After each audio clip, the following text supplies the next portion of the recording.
ये जो पोस्ट आप देख रहे हैं ये ट्रम्प के मुंह पे भारत का और एक तमाचा है कि भारत से दोबारा बदतमीजी मत करना। जी हाँ, सुबह मैंने आपको भारत अमेरिका के बीच होने वाली मार्क 54 टॉर्पिडो डील के बारे में बताया था, जो ट्रम्प के आपत्तिजनक पोस्ट की वजह से रुक चुकी है। तो अब मैं आपको ट्रेड डील के बारे में बताऊंगा कि भारत ने कैसे अमेरिका को लटकाकर न्यूजीलैंड के साथ ट्रेड डील फाइनल कर दी है, जिसका प्रमाण खुद न्यूजीलैंड के प्रधानमंत्री क्रिस्टोफर लक्सन ने अपनी ट्वीट में दिया है, जिसे देखने के बाद अमेरिकी सलाहकार सच में ट्रम्प पर गुस्सा होंगे कि बीते कई महीनों से ट्रम्प भारत से एफटीए को लेकर बातचीत कर रहे, लेकिन यहाँ नए नए देश आकर भारत के साथ एफटीए ट्रेड डील करके जा रहे और ट्रम्प अपने बेहुदा बयानों की वजह से ये डील अभी भी भारत से नहीं कर पा रहे, जबकि इस वक्त अमेरिका को भारत से एफटीए डील की सबसे ज्यादा जरूरत है। आपको बता दूं कि न्यूजीलैंड के प्रधानमंत्री क्रिस्टोफर लक्सन ने पहले ही कहा था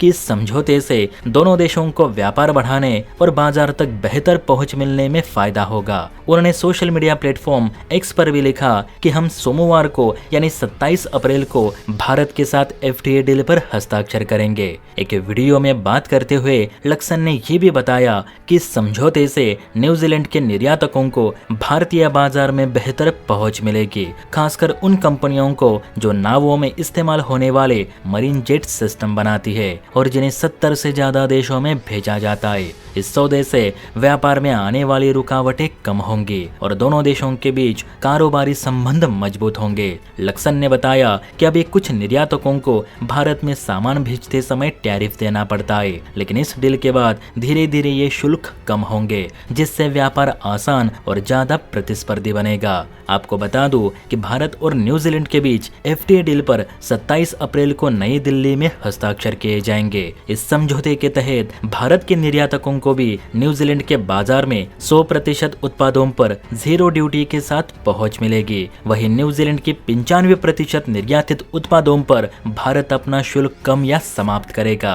अभी यही डील अमेरिकी कंपनियां भारत से करना चाहती है, क्योंकि न्यूजीलैंड से ज्यादा अमेरिका भारत से ट्रेड करता है। उदाहरण के तौर पर देखें तो पिछले साल की ही बात करें तो भारत अमेरिका का ट्रेड, जिसमें गुड्स प्लस सर्विसेज है, वो लगभग 212 बिलियन डॉलर का रहा, जबकि भारत न्यूजीलैंड का व्यापार मात्र 2.4 बिलियन डॉलर्स का रहा। ऐसे में आप ही सोचना कि अमेरिका को एफटीए की कितनी जरूरत है, क्योंकि अगर भारत अमेरिका के बीच एफटीए होता है तो अमेरिकी कंपनियों को टैरिफ में बहुत छूट मिलेगी, भारत को भी मिलेगी, लेकिन यहाँ अमेरिका भारत को ज्यादा माल सप्लाई करता है, जबकि सेम यही माल भारत उन देशों से आयात करता है जिनके साथ भारत का एफटीए हुआ है। यही कारण है कि भारत ने अब जानबूझकर ये डील होल्ड पे रखी है, जानबूझकर इस डील में सहमति नहीं बनाई जा रही, खासकर ट्रम्प के ऐसे बेहुदा व्यवहार को लेकर, ताकि जिस तरह से ट्रम्प भारतीयों से नफरत करते हैं उसी तरह से उन्हें समझ में आना चाहिए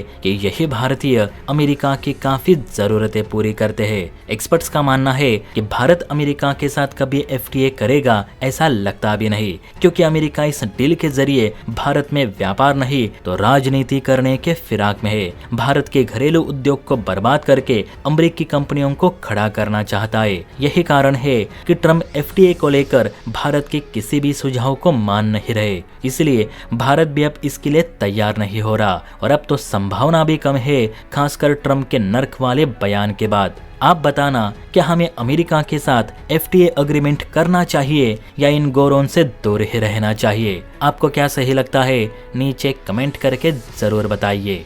जय हिंद।